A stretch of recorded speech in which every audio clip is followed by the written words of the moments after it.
Dios le bendiga, amados hermanos y amigos. Les habla su amigo y pastor Israel Gómez. Es para mí una gran bendición hoy poder comenzar unas pequeñas prédicas relacionado con el arrebatamiento de la iglesia. ¿Por qué es importante para mí poder traerles a ustedes algunas pláticas del arrebatamiento de la iglesia? Para mí es importante porque es uno de los momentos más cruciales que la iglesia como el cuerpo de Jesucristo está pasando, donde se desconoce realmente la importancia que hay en que nosotros como la iglesia, el cuerpo de Jesucristo, tengamos una información clara de lo que realmente es el arrebatamiento de la iglesia. Para eso quiero considerar la carta del apóstol Pablo a los Efesios. En el capítulo 3 de la carta a los Efesios del apóstol Pablo, dice exactamente en el versículo 5 y 6: misterio que en otras generaciones no se dio a conocer a los hijos de los hombres, como ahora es revelado a sus santos apóstoles y profetas por el Espíritu, que los gentiles son coherederos y miembros del mismo cuerpo y partícipes de la promesa en Cristo Jesús por medio del Evangelio. Por medio del Evangelio. ¿Qué realmente es lo que el apóstol Pablo está tratando de hacernos entender a nosotros por medio de la epístola a los Efesios, para que nosotros ahora en el siglo XXI, 2018, podamos entender esta verdad? Ahora, ¿qué es un misterio? Es la primera observación que nosotros podemos hacer, es ¿qué es un misterio? Pues un misterio es algo que está escondido. Es algo que está escondido de las generaciones pasadas. Un misterio, bíblicamente, es algo que está escondido de las generaciones pasadas. Un misterio es algo que no puede ser revelado hasta el tiempo en que la capacidad o la efectividad de ese misterio tenga el tiempo de cumplirse. ¿Por qué en el Antiguo Testamento no se hablaba en una forma más libre como el apóstol Pablo la presenta a nosotros ahora en la dispensación de la gracia? ¿Por qué? Porque anteriormente no era el tiempo profético para entenderse el misterio de arrebatamiento de la iglesia. Aunque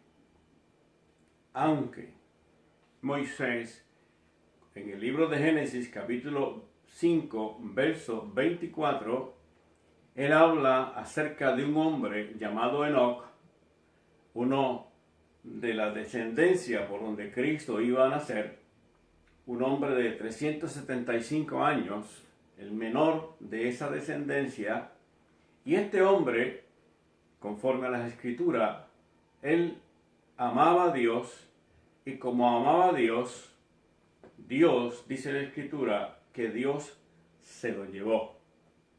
¿Por qué se llevó Dios a Enoc, con C al final? Para darnos a entender a nosotros en esta dispensación de la gracia por el Espíritu, de que tiempos como los tiempos de Enoc estaban por ocurrir, tragedias difíciles, donde alguien que realmente caminaba con Dios no fuera partícipe de la catástrofe que iba a ocurrir o que ocurrió en aquel momento, donde había una descendencia por parte de Caín y por parte de Set. Set es el que sustituye a Abel, y la descendencia por la parte donde Cristo va a nacer, llega hasta Noé. Y es a Dios, a Noé, que le da la encomienda de construir un arca donde no llovía, donde era imposible que pudiera venir una inundación. Un hombre que estaba construyendo un arca, y para la comunidad donde Enoc estaba, para la gente donde Enoc se movía, Enoc estaba haciendo algo, Noé estaba haciendo algo que no era factible al medio ambiente donde estaba. En otras palabras, la gente tildaban a Noé como un hombre que estaba desquiciado, loco, y quién sabe cuántas cosas más podían opinar acerca de Noé, porque estaba haciendo un arca en un lugar donde no llovía. Lo único que salía de la tierra, conforme a las escrituras en el libro de Génesis, era un vapor que regaba toda la tierra, y eso era suficiente para que surgiera, se cultivara y se pudiera vivir de lo cultivado. Noé, obviamente, siguió las instrucciones que Dios le había dado, porque Noé estaba dirigido por fe, creyendo lo que no se veía, con la convicción de que iba a llegar.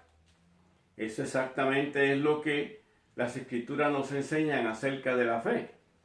Hebreos capítulo 11, verso 1, dice exactamente: es pues la fe, la certeza de lo que se espera y la convicción de lo que no se ve. ¿Por qué entonces Dios se llevó a Enoc? Dios se llevó a Enoc porque aquella inundación iba a desaparecer de la faz de la tierra a miles y miles de personas que estaban dentro del juicio que Dios iba a llevar a cabo en un momento donde el pecado llegó al extremo en que Dios entendió que ya su espíritu no contendería con el hombre, porque ciertamente el hombre era carne y serían sus días 120 años. 120 años que la edad de aquellas personas pronosticada por Dios iban a tener después de que el arca flotara y una generación viniera de los 3 hijos de Noé, Cam, Sem y Jafet. Esa generación que viene después de Cam, Sem y Jafet son los que alcanzan a una edad de 120 años. Volvamos otra vez el por qué. El por qué Dios se llevó a Enoc. Dios se lleva a Enoc dándonos a entender a nosotros en esta dispensación de la gracia, ya que el mundo está dirigido por periodos de tiempo de relación de Dios con el hombre. Eso es una dispensación. Y cuando ocurrió el momento del diluvio, fue en la dispensación de prácticamente la dispensación de el hombre. Comenzamos con la dispensación de la inocencia, la dispensación de la conciencia, la dispensación del gobierno humano, que es donde realmente ocurre esta catástrofe, donde estas personas son totalmente liquidadas por el juicio que Dios establece en ese momento dado. ¿Por qué? Porque Dios ama a todos los seres humanos y Dios nos ama a nosotros en este tiempo de tal manera que no quiere que nosotros en esta dispensación de la gracia, siglo XXI, miles y miles de creyentes como tú y como yo, que todos los días buscamos el rostro del Señor, tengamos la desgracia de quedarnos en el arrebatamiento de la iglesia.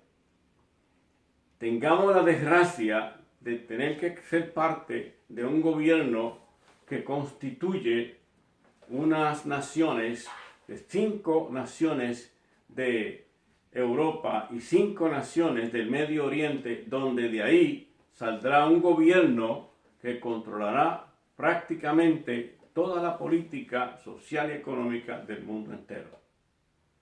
Dios quiere evitar que nosotros, los que amamos a Dios por medio de Jesucristo, y que el misterio de Dios, que es Cristo Jesús, y a la misma vez Cristo nos ha dejado el Espíritu Santo para que nosotros tengamos la iluminación del Espíritu Santo a través de las Escrituras, para poder comprender que este tiempo en que vivimos es el tiempo decisivo para que nosotros como la iglesia tengamos la gran bendición de en el momento en que venga el toque por parte de Dios, y ese toque obviamente sea un llamado a la iglesia, el Espíritu Santo levante la iglesia, Cristo la recibe en las nubes y nosotros estaremos con el Señor donde Él esté. Después de eso, el mundo tendrá dificultades y crisis, que es la que Dios quiere que nosotros no pasemos, así como le evitó a Enoc pasar por la crisis donde él iba a enfrentar en el momento del juicio de Dios con aquella civilización. Enoc se fue porque Dios se lo llevó y él tuvo fe en Dios y Dios garantizó esa fe. Nosotros ahora tenemos fe, pero la fe nuestra está puesta en el Hijo de Dios, quien hace 2000 años murió en la cruz por nosotros y que Él pagó el precio de la cruz. Él solamente nos ha constituido en hijos de Dios.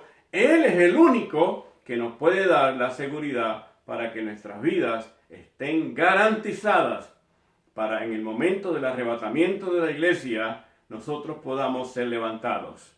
Primera de Tesalonicenses capítulo 4, comenzando en el verso 16, dice de la siguiente manera: porque el Señor mismo, con voz de mando, con trompeta de Dios, descenderá del cielo, y los muertos en Cristo resucitarán primero. Luego nosotros los que vivimos seremos arrebatados y estaremos con el Señor para siempre. Las Escrituras nos dicen en el versículo 5, misterio que en otras generaciones no se dio a conocer a los hijos de los hombres, como ahora es revelado a sus santos apóstoles y profetas por el Espíritu, que los gentiles son coherederos y miembros del mismo cuerpo y copartícipes de la promesa en Cristo Jesús por medio del Evangelio. Amado hermano y amigo, esto no es cuento de hadas. El arrebatamiento de la iglesia es algo que se tiene como una canción rutinaria, donde se aprende y se canta sin saber lo que se dice. El arrebatamiento de la iglesia en este tiempo del siglo XXI es una ilusión que está en la mente de miles y miles de creyentes, pero que no se cree en el corazón, que no se tiene la convicción de que es una realidad. Dios está llamando hombres en este tiempo a traer un mensaje única exclusivamente en el arrebatamiento de la iglesia. Lo único que nos mantiene a nosotros y nos puede mantener seguros es que nosotros partamos en el momento de que la trompeta suene. Hay que parar de jugar a los creyentes. Hay que parar de jugar a ser muy santificados por costumbres exteriores, por costumbres de organizaciones o por ideas que se han puesto en la cabeza de las personas a través de los siglos, a través de los años. Amado hermano y amigo, por favor, cojamos esto en serio. Jesucristo recibirá a la iglesia en las nubes y nosotros seremos arrebatados si estamos vivos, y si estamos muertos, el Señor nos va a despertar para que recibamos a Jesús en las nubes y estaremos con Él para siempre. Dios te bendiga, Dios te guarde. Estas prácticas van a seguir. Simplemente he traído un porqué, pero hay un cuándo, cuál, dónde. Todas estas preguntas las vamos a ir contestando poco a poco, pero poquito a poquito el Espíritu Santo nos va a ayudar para que miles de personas puedan reaccionar a esta verdad del arrebatamiento de la iglesia. Dios te bendiga, Dios te guarde. Te habló pastor y amigo Israel Gómez. Hasta la próxima. Que la pases bien.